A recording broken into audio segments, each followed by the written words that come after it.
out there, YouTubers? Got a little side project going on here.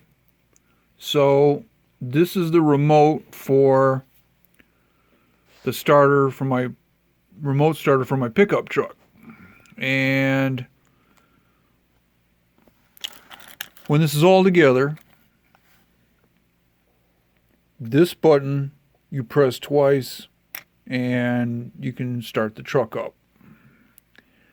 Well, the micro switch stopped working on the circuit board, and so when it sits inside the cover, this is the switch that you're pressing.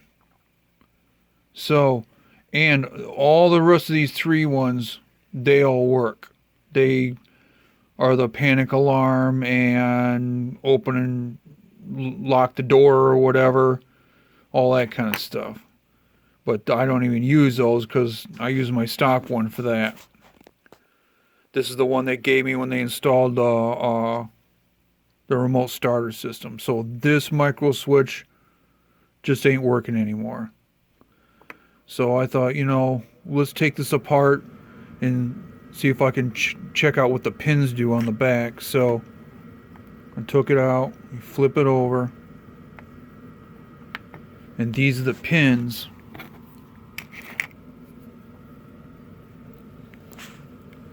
right here for the switch.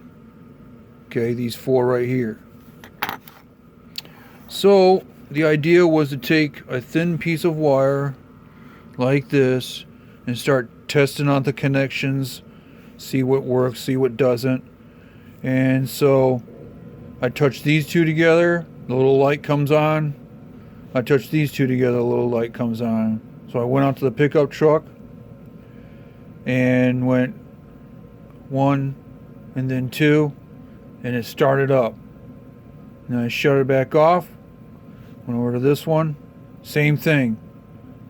Touched it once, touch it again, truck starts up. So now the idea is to get a new switch functionality for this. So my idea is to take 2 small pieces of wire and solder them on these 2 points right here. If I can do this the right way, right here and right here, and then put a momentary push button switch on, and then fix up a new control box or something like that, and then I can have my remote starter working again. So the next step is to try and get the wires soldered on those 2 points. So here we go.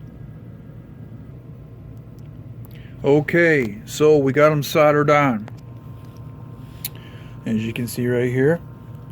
Now, if you're endeavoring to do this, something like this on your own, and you find yourself in this kind of a quandary, I suggest that you file down the point or grind down the point on your soldering iron to an extreme point.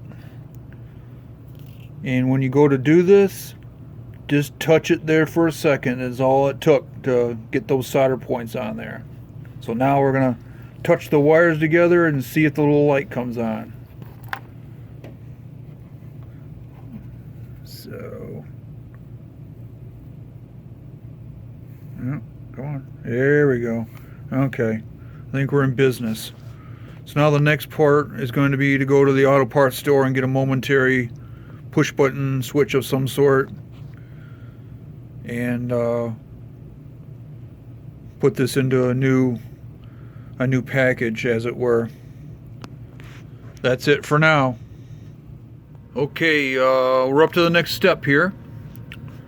Since I'm encasing this in a new control box I'm going to be making, I needed a new indicator light. So I got a LED from one of my other projects and soldered it on the 2 points where the existing one was, and a little trial and error, and we got it working. So the next step now is construct the new control box, which I went to Menards and got some Hobbywood, and a new momentary on-off switch. Okay, welcome back, YouTubers. As you can see, I have built a new control box for the car remote starter project here. Try and bring this thing back to life. Took a little trip to the hardware store and got some 3mm Hobbywood and slapped this thing together in a few hours. Got a hole for the LED light and the button, and I got the module just wrapped up with a piece of rubber band and a little piece of napkin there. I got a piece of foam here for another project. I'm going to use that to protect it with on the inside, and rubber band to hold a battery into as well.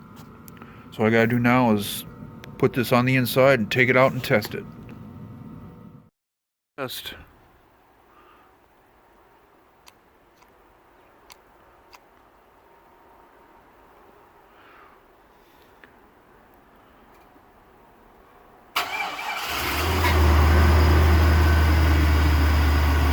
It's alive. I think we can call it a done deal.